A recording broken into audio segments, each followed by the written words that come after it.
ಕುರುಡು ನಾಯಿ ಸಂತೆಗೆ ಬಂತಂತೆ. ಅದು ಯಾಕೆ ಬಂತೋ ಕುರುಡು ನಾಯಿ ಸಂತೆಗೆ ಬಂತಂತೆ.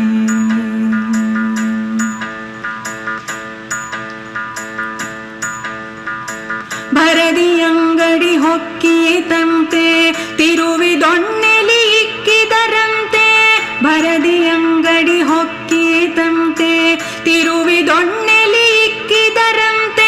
ಮರೆತರಿನ್ನೂ ವ್ಯರ್ಥವಂತೆ, ನರಕದೊಳಗೆ ಬಿದ್ದಿತಂತೆ. ಕುರುಡು ನಾಯಿ ಸಂತೆಗೆ ಬಂತಂತೆ. ಮರೆತರಿನ್ನೂ ವ್ಯರ್ಥವಂತೆ, ನರಕದೊಳಗೆ ಬಿದ್ದಿತಂತೆ. ಕುರುಡು ನಾಯಿ ಸಂತೆಗೆ ಬಂತಂತೆ. ಅದು ಯಾಕೆ ಬಂತೋ